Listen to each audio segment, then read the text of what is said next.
Hello, नमस्कार साथियों। एक बार फिर आप लोगों का स्वागत है मेरे इस यूट्यूब चैनल में। तो आज के इस वीडियो में हम लोग बात करेंगे बिहार डीएलएड एंट्रेंस एग्ज़ाम 2025 से संबंधित जीके और जीएस के कुछ महत्वपूर्ण प्रश्नों को इस वीडियो के माध्यम से साथियों हम लोग डिस्कस करेंगे, जो आपके आने वाले एग्ज़ाम में सीधे तौर पे पूछे जाएंगे साथियों।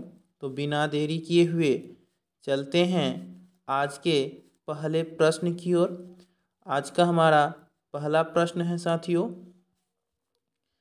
कि शिव समुद्रम जलप्रपात किस नदी पर स्थित है।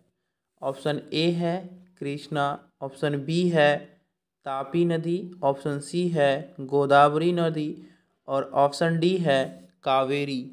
तो साथियों आप लोगों को पता होगा कि शिव समुद्रम जलप्रपात जो है वह कावेरी नदी पर स्थित है, इसलिए प्रश्न नंबर 1 का सही उत्तर होगा ऑप्शन नंबर डी। चलते हैं प्रश्न नंबर 2 की ओर। प्रश्न नंबर 2 कह रहा है कि समुद्री मार्ग से विश्व का परिभ्रमण सबसे पहले किसने किया। साथियों यहाँ आप लोगों से पूछ रहा है कि विश्व का परिभ्रमण करने वाला सबसे पहले कौन था। तो इसका सही उत्तर होगा मैगलन। मैगलन ने साथियों विश्व का परिभ्रमण सबसे पहले समुद्री मार्ग द्वारा किया। तो 2 नंबर प्रश्न का सही उत्तर होगा साथियों ऑप्शन नंबर बी। चलते हैं प्रश्न नंबर 3 की ओर साथियों। प्रश्न नंबर 3 कह रहा है कि मानचित्र में नीले रंग द्वारा किस भाग को दिखाया जाता है। ऑप्शन ए है मैदान को, बी जल को, ऑप्शन सी पर्वत को और ऑप्शन नंबर डी पठार को। तो साथियों मानचित्र में नीले रंग द्वारा जल को दर्शाया जाता है, इसलिए ऑप्शन नंबर बी इस प्रश्न का सही उत्तर होगा। 3 नंबर प्रश्न का सही उत्तर होगा कि मानचित्र में नीले रंग द्वारा जल को दर्शाया जाता है। चलते हैं प्रश्न नंबर 4 की ओर। प्रश्न नंबर 4 कह रहा है विश्व की कितनी प्रतिशत जनसंख्या भारत में निवास करती है। तो इसका सही उत्तर होगा 17.5%। साथियों विश्व की 17.5% जनसंख्या भारत में निवास करती है। विश्व का सर्वाधिक जनसंख्या वाला देश साथियों चीन है तथा दूसरा नंबर पर भारत है। इसे आप लोग जरूर याद रखेंगे। क्षेत्रफल की दृष्टि से भारत विश्व का 7वां सबसे बड़ा देश है और क्षेत्रफल की दृष्टि से विश्व का सबसे बड़ा देश रूस है। इसे भी आप लोग ध्यान रखेंगे कि जनसंख्या की दृष्टि से भारत विश्व का दूसरा सबसे बड़ा देश है और क्षेत्रफल की दृष्टि से भारत विश्व का 7वां सबसे बड़ा देश है। हमारा अगला प्रश्न है प्रश्न नंबर 5। प्रश्न नंबर 5 कह रहा है कि अंतर्राष्ट्रीय मुद्रा कोष का मुख्यालय कहाँ है। न्यूयॉर्क में, मनीला में, वाशिंगटन डीसी में या लंदन में। तो इस प्रश्न का सही उत्तर होगा कि अंतर्राष्ट्रीय मुद्रा कोष का मुख्यालय जो है वह वाशिंगटन डीसी में है। 5 नंबर प्रश्न का सही उत्तर होगा ऑप्शन नंबर सी। साथियों एशियाई विकास बैंक का जो है मुख्यालय वह मनीला में है, इसे भी याद रखेंगे। अंतर्राष्ट्रीय मुद्रा कोष का मुख्यालय वाशिंगटन डीसी में है, तो एशियाई विकास बैंक का मुख्यालय मनीला में है, इसे भी आप लोग याद रखेंगे। हमारा अगला प्रश्न है जो साइंस से संबंधित है। प्रश्न नंबर 6 कह रहा है कि विद्युत धारा का एसआई मात्रक क्या होता है। तो साथियों इस प्रश्न का जो सही उत्तर होगा वह होगा एम्पियर।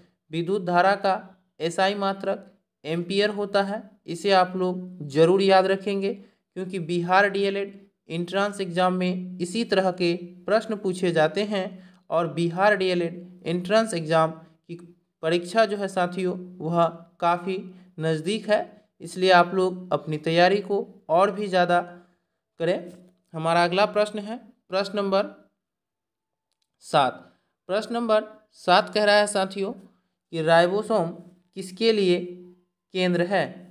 ऑप्शन ए है श्वसन के लिए, ऑप्शन बी है प्रोटीन संश्लेषण के लिए, ऑप्शन सी है प्रकाश संश्लेषण के लिए, या ऑप्शन डी है लिपिड संश्लेषण के लिए। तो यहाँ आपसे पूछ रहा है कि राइबोसोम किसके लिए केंद्र है, तो इसका उत्तर होगा प्रोटीन संश्लेषण के लिए राइबोसोम जो है वह केंद्र है। तो 7 नंबर प्रश्न का सही उत्तर होगा ऑप्शन नंबर बी। हमारा अगला प्रश्न है प्रश्न नंबर 8। प्रश्न नंबर 8 कह रहा है राज्यसभा का सभापति कौन होता है। तो आप लोगों को पता होगा कि राज्यसभा का जो सभापति होता है वह उपराष्ट्रपति होते हैं। वर्तमान समय में राज्यसभा के सभापति जगदीप धनखड़ हैं, क्योंकि भारत के उपराष्ट्रपति अभी जगदीप धनखड़ हैं। इसे आप लोग जरूर याद रखेंगे साथियों। हमारा अगला प्रश्न है प्रश्न नंबर 9। प्रश्न नंबर 9 कह रहा है राज्यसभा के सदस्यों का कार्यकाल कितने वर्षों का होता है। तो इसका सही उत्तर होगा राज्यसभा के सदस्यों का कार्यकाल 6 वर्षों का होता है। राज्यसभा एक अस्थायी सदन है साथियों, यह भी याद रखें आप लोग। भारतीय संसद में 2 सदन हैं, लोकसभा और राज्यसभा। राज्यसभा जो है वह अस्थायी सदन है, इसके सदस्यों का कार्यकाल 6 वर्षों का होता है। राज्यसभा के सदस्य बनने के लिए न्यूनतम उम्र 30 वर्ष होना चाहिए, ये भी आप लोग जरूर ध्यान रखेंगे साथियों। हमारा अगला प्रश्न है प्रश्न नंबर 10। प्रश्न नंबर 10 कह रहा है किस राज्य में खनिज तेल का विशाल भंडार है।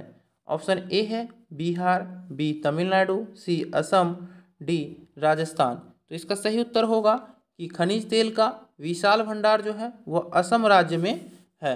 साथियों आप लोगों को पता होगा कि खनिज तेल का विशाल भंडार असम राज्य में है, इसलिए प्रश्न नंबर 10 का सही उत्तर होगा ऑप्शन नंबर सी। हमारा अगला प्रश्न है प्रश्न नंबर 11। प्रश्न नंबर 11 कह रहा है कि भारत में आलू की खेती शुरू की थी। यहाँ आपसे पूछ रहा है कि भारत में सर्वप्रथम आलू की खेती शुरू किसने की थी।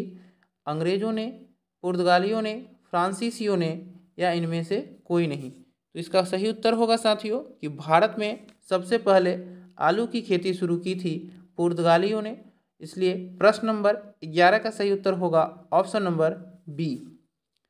हमारा अगला प्रश्न है प्रश्न नंबर 12। प्रश्न नंबर 12 कह रहा है बंगाल विभाजन कब हुआ था। तो साथियों आप लोगों को पता होगा कि बंगाल विभाजन वर्ष 1905 में हुआ था। लॉर्ड कर्जन के समय में, बंगाल विभाजन के समय भारत का गवर्नर लॉर्ड कर्जन थे। वर्ष 1905 में बंगाल का विभाजन हुआ था तथा वर्ष 1911 में बंगाल विभाजन को रद्द किया गया था, और उस समय जो थे गवर्नर लॉर्ड हार्डिंग द्वितीय थे। इसे भी आप लोग याद रखेंगे साथियों। वर्ष 1912 में भारत की राजधानी कोलकाता से दिल्ली स्थानांतरित किया गया था, यानी वर्ष 1912 में भारत की राजधानी दिल्ली बनी थी, इसे भी याद रखेंगे। और वर्ष 1907 में कांग्रेस में पहली बार विभाजन हुआ था सूरत अधिवेशन में साथियों, तो इसे भी आप लोग याद रखेंगे। और कांग्रेस की स्थापना वर्ष 1885 में हुआ था, ये भी आप लोग याद रखेंगे, ताकि कोई भी प्रश्न आप लोगों का बिहार डीएलएड एंट्रेंस एग्जाम में ना छूटे और आप लोगों को सरकारी कॉलेज जरूर मिले। हमारा अगला प्रश्न है प्रश्न नंबर 13। प्रश्न नंबर 13 कह रहा है हल्दी घाटी का युद्ध कब हुआ था। तो साथियों हल्दी घाटी का युद्ध जो हुआ था वह 1576 में हुआ था। 13 नंबर प्रश्न का सही उत्तर होगा ऑप्शन नंबर डी, 1576 में हल्दी घाटी का युद्ध हुआ था। वर्ष 1191 में तराइन का प्रथम युद्ध हुआ था। 1192 में तराइन का द्वितीय युद्ध हुआ था, और वर्ष 1917 में बिहार में चंपारण आंदोलन हुआ था। महात्मा गांधी इसका नेतृत्व किए थे, ये भी साथियों आप लोग याद रखेंगे। हमारा अगला प्रश्न है प्रश्न नंबर 14। प्रश्न नंबर 14 कह रहा है कि गैसों के कण किस प्रकार की गति करते हैं, अनियमित गति, नियमित गति, घर्षण गति या इनमें से कोई नहीं। तो साथियों गैसों के कण जो है वह अनियमित गति करते हैं, इसलिए प्रश्न नंबर 14 का सही उत्तर होगा ऑप्शन नंबर ए कि गैसों के कण अनियमित गति करते हैं। हमारा अगला प्रश्न है प्रश्न नंबर 15। प्रश्न नंबर 15 कह रहा है कि द्रव का गैस में बदलना किस प्रक्रिया का उदाहरण है, जमना, पिघलना, वाष्पीकरण, संघनन। तो साथियों द्रव का गैस में जो है बदलना वह वाष्पीकरण प्रक्रिया का उदाहरण है, इसलिए 15 नंबर प्रश्न का सही उत्तर होगा ऑप्शन नंबर सी वाष्पीकरण।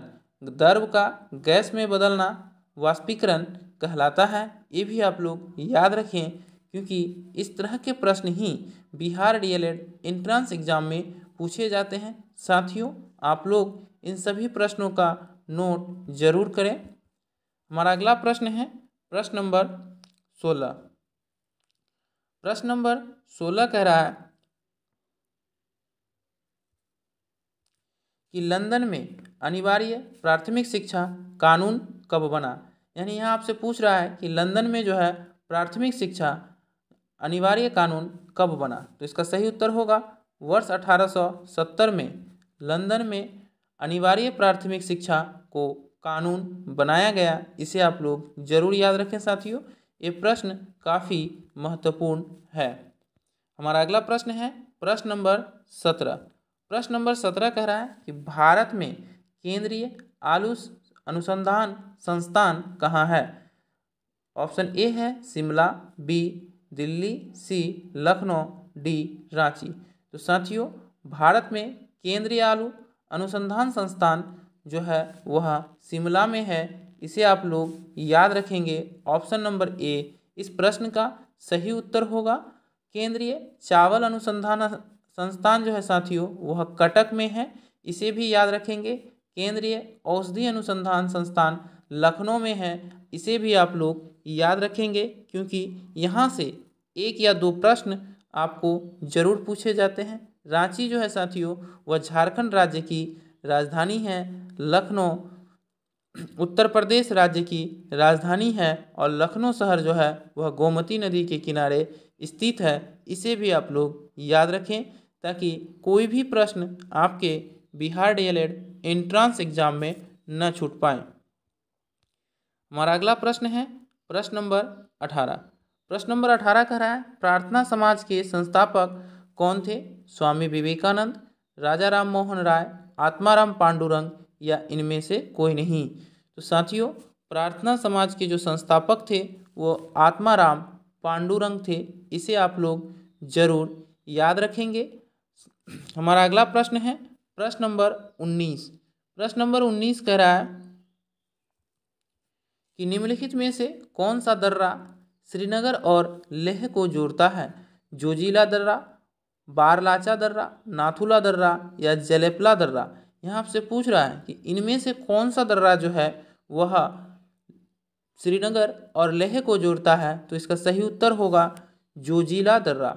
जोजिला दर्रा जो है साथियों वह श्रीनगर और लेह को जोड़ता है, इसलिए 19 नंबर प्रश्न का सही उत्तर होगा ऑप्शन नंबर ए जोजिला दर्रा।